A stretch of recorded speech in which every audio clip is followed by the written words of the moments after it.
Hey everybody, Dr. Jared Skowron from Spectrum Awakening. I'm excited to talk today about allergies and how allergies might be associated with a spike in behaviors, a spike in anger, aggression, temper, or a spike in sleep problems, or even paying attention at school and ADHD symptoms, because allergies can play a role in that. Okay, so that's what we're going to talk about today, is how allergies and how histamine can really get to the brain and cause a lot of behavioral or focus or sleep problems, and what we can do about it. So it's really cool stuff that a lot of people, maybe you know about it, or maybe you don't know about it. But either way, you'll know about it by the end of this and probably know more than your doctor knows about this stuff. So I'm excited about today. Let's generally talk about allergies. Okay, so we're all familiar with very stereotypical allergies. Stereotypical allergies are either a food allergy, okay, you eat an egg,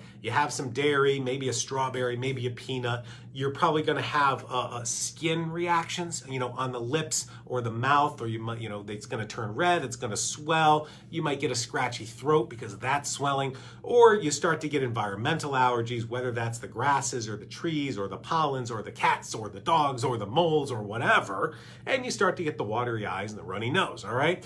I'm allergic to cats, I'm allergic to dairy, so, I know the symptoms that I have. I've got the typical respiratory, watery eyes, itching, runny nose that happens when I'm near cats, and I get a dairy allergy, and I'm gonna have digestive problems, I'm gonna start having some eczema on my skin. Very stereotypical histamine reactions, okay? Now, the first thing I wanted to say about that is to kind of make a symptomatic association with typical respiratory infections, all right? COVID, we all want it to be done, but it is still here. It's not over yet. I think the light's at the end of the tunnel. I hope the light's at the end of the tunnel, but COVID is still around. In fact, even in my daughter's school, somebody in her class just tested positive, so the class has to quarantine and yada yada, and we're not done with this yet. What I wanted to just make sure that you as parents are aware of, typical, children's pediatric COVID symptoms can look like allergies. Just a little runny nose, just a little scratchy throat, okay? Please don't overlook it and use allergies as an excuse. So this happened to me with a patient of mine. They were in the office in February. All right, February where I am, we had 2 feet of snow on the ground, okay? Child came in, it's like little runny nose, little scratchy throat. And the mom said, oh, he has allergies. So, he's having some of his allergies. And, I said, hey, look, it's still winter where we are. There's still 2 feet of snow on the ground. There's no pollen out there. All right. I want you to go get COVID tested. So he went and he got swabbed. And yes, he was positive for COVID. So with our kids, the symptoms could be so minimal and so mild. A little runny nose, a little scratchy throat. He didn't have a fever. Okay. He didn't have a cough. He didn't have any big symptoms. But for the child, those were COVID symptoms. So my comment, and the goal of my comment, is please don't, in the pandemic that we're in, don't look at some typical symptoms of allergies and just brush it off and say, those must be allergies, couldn't be anything else. Geez, maybe it's an infection. Go get tested. Let's all stay as safe as possible. All right, so make sure you guys do that with your kids. But let's talk about regular allergies, okay? So regular allergies, we know the typical stereotypical symptoms. We talked about them, the respiratory symptoms, the cough, the watery eyes, the runny nose, maybe some eczema, maybe some digestive issues, okay? That's stereotypical allergy symptoms. Now let me describe the biology behind that, and then we can kind of get into some extension of that. Now I've seen a couple different comments about, what do we do if we feel like there are COVID symptoms? Number one, make sure if it is a severe case, you get conventional treatments. Conventional treatments are expanding, and the severe cases need those, conventional treatments. However, if you want to do stuff at home to help support your immune system, I love vitamin D. That has been scientifically researched with COVID-19, not just coronaviruses in general. Vitamin D is essential, and vitamin C and elderberry and zinc have been researched successfully with coronaviruses in general, not specifically COVID-19, but in general respiratory coronaviruses, all right? So those are some things that I do myself, I do with my family, that, hey, we're gonna take our vitamin D or vitamin C or elderberry or zinc, let's boost that immune system as much as possible to help us through whatever respiratory viruses we may come in contact with.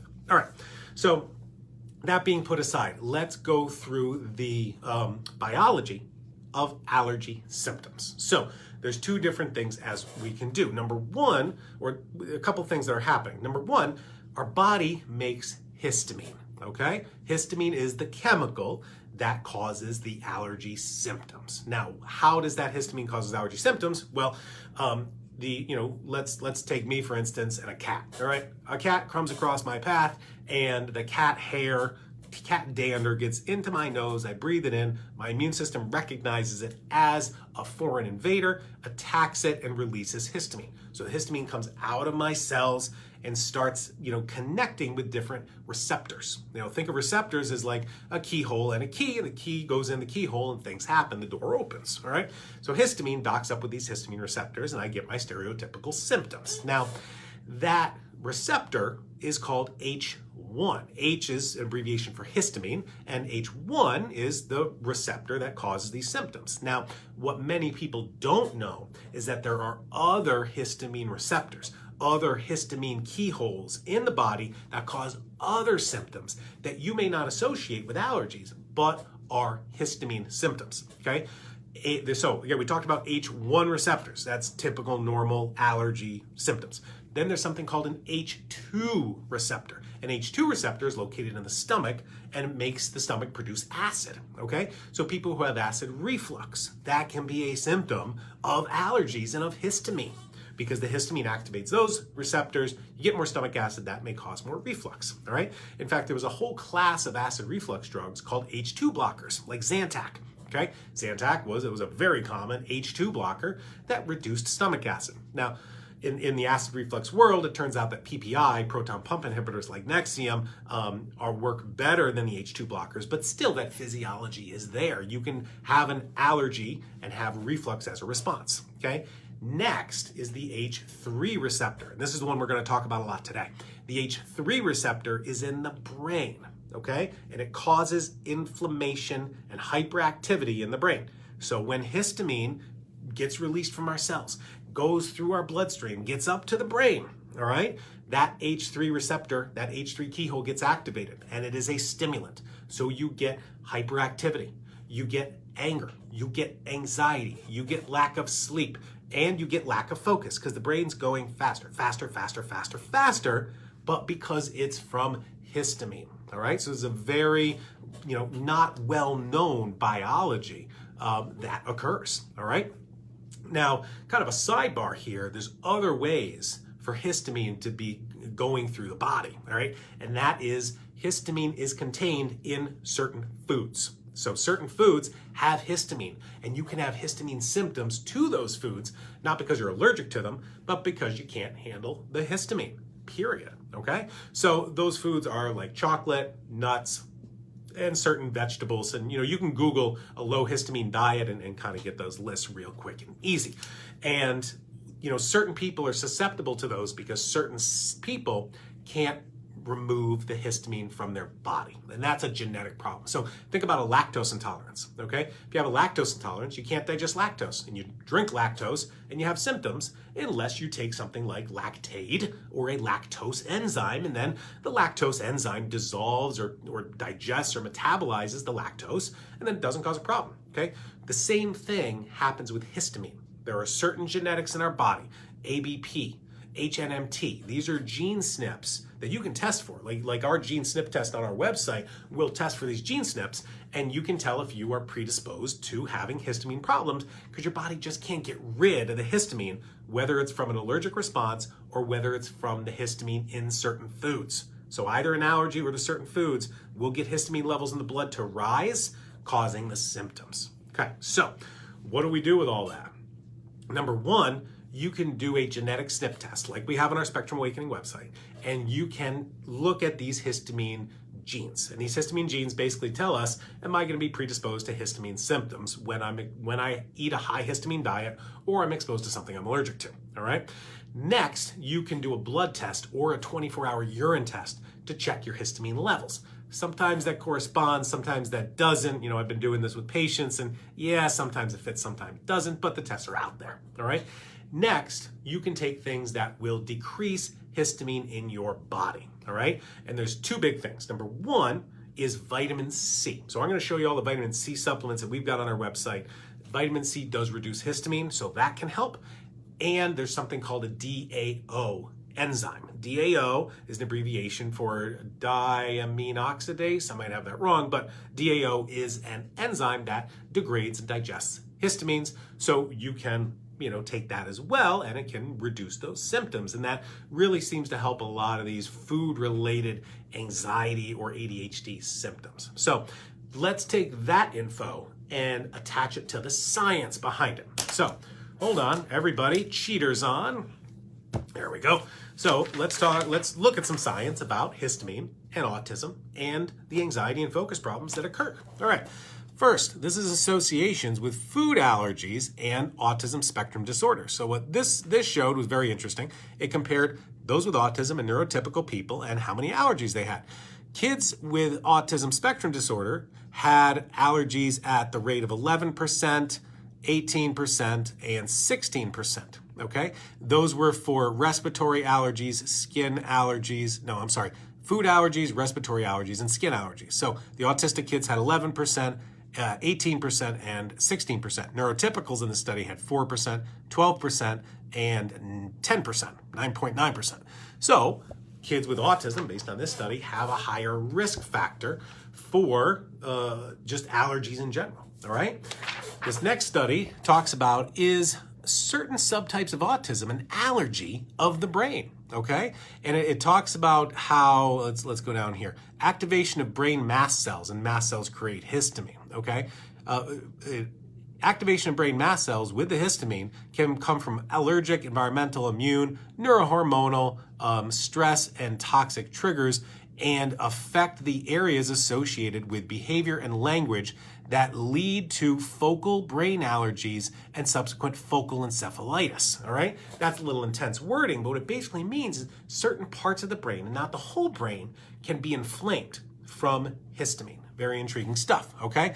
Now, what this also mentions is there is a certain hormone called corticotropin-releasing hormone that is associated in the hypothalamus that happens under stress that does stimulate the brain cells that could result in these brain allergies and neurotoxicity. So this corticotropin-releasing hormone, you can actually reduce. So you reduce the corticotropin-releasing hormone, you're going to decrease the release of histamine. We do that with different cortisone treatments. And the cortisone treatments, what I like best is temper tamer. So temper tamer should reduce your CRH hormone and therefore reduce the histamine. All right.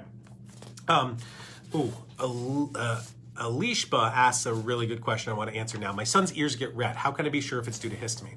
You can do a test. So you can do a test of histamine levels, and I would also do a test for oxalate levels. All right, check both of those and see what's an issue. All right, here's another one. Rat farts.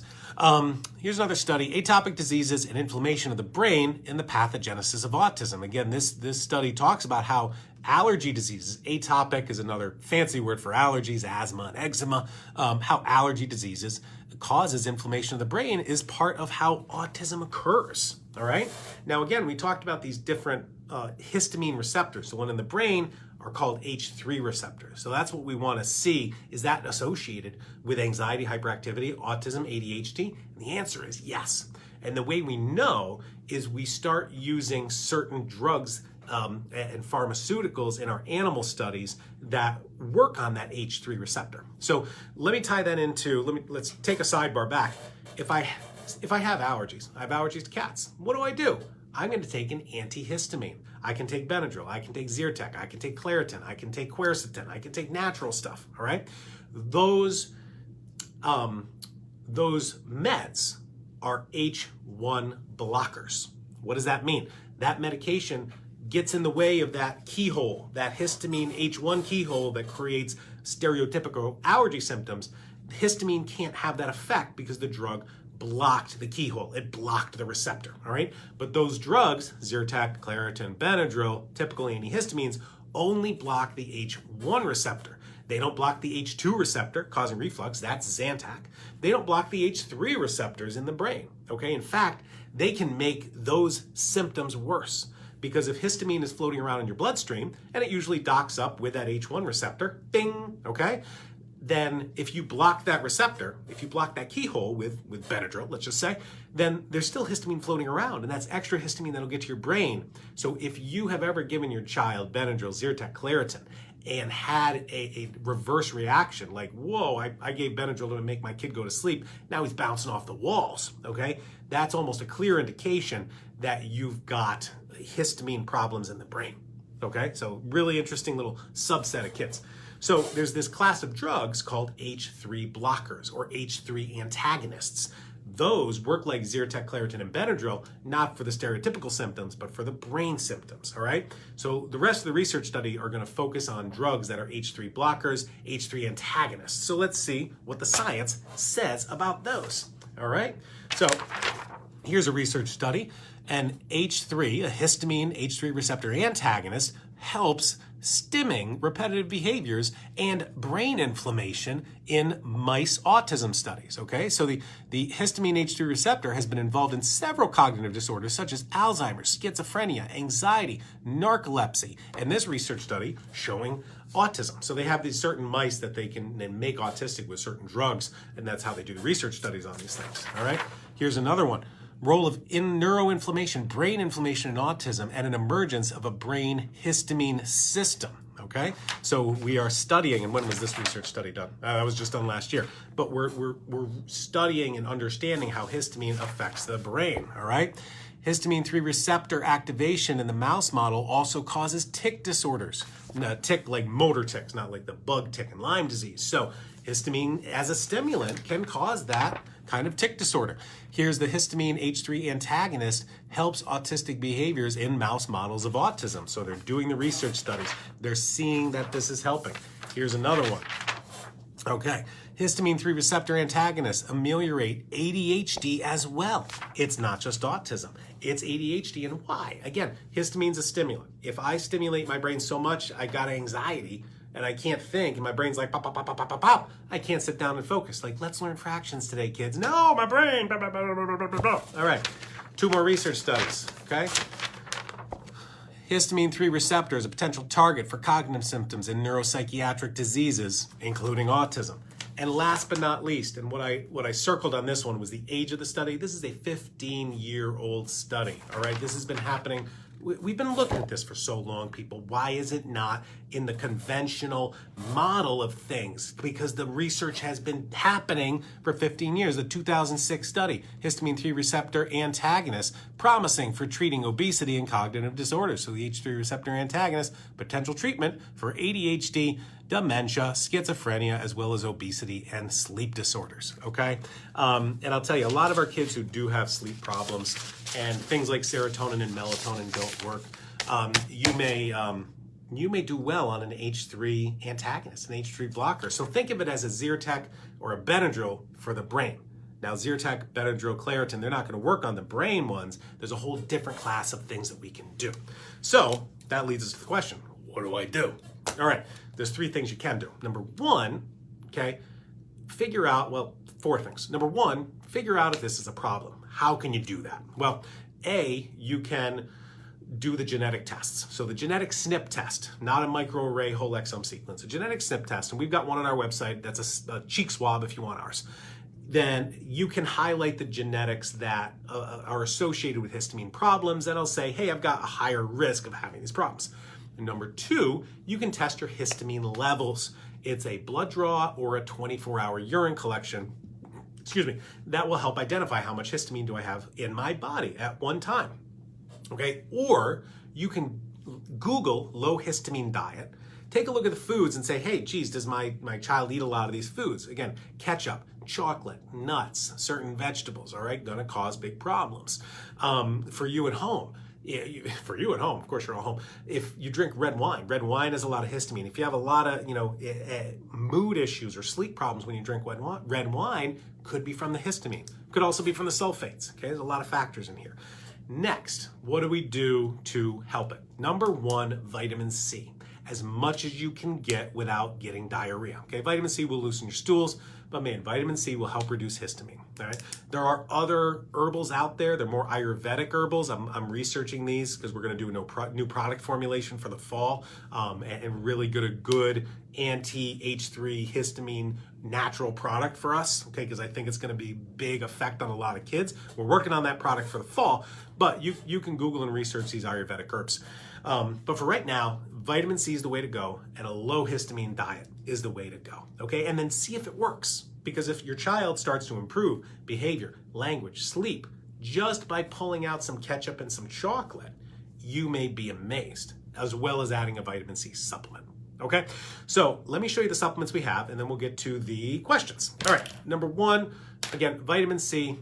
You can get it. It's very widely available now. As a side note, most vitamin C supplements are corn derived. So if you do have a corn allergy, you may not do well with the vitamin C supplements. Our vitamin C supplements are corn derived. We are working on getting a non-corn vitamin C product. We're working on it, but it does have corn. So we have powders, which I love. We call it histamine C powder. Not only does it have vitamin C, but it also has a little bit of calcium, a little bit of magnesium, as well as some bioflavonoids to help with the histamine reactions. We have capsules. I love these capsules. If your kid can swallow pills, not only does it have the vitamin C, it's got different herbals that act as anti-inflammatories and help digest and metabolize the histamine, such as bioflavonoids and rose hips and grape seeds and green tea and pine bark and polyphenols. So I love our capsules if you can swallow them. We do have chewables.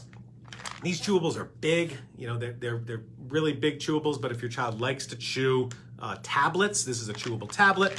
And of course, brand new, we've got our vitamin C gummies. So, gummies aren't the best thing, but if your kid eats gummies and that's it, better to have something than nothing. We got a histamine C gummy. All right, cool. And then also, that one of those research studies did talk about how a stress response affects a hormone in the brain that affects mast cells and histamine. That can be improved with a cortisol supplement such as our temper tamer. So that's kind of the summary of what we can do to help in addition to the low histamine diet, checking your gene SNPs, doing your blood or your urine tests to look for those things as well.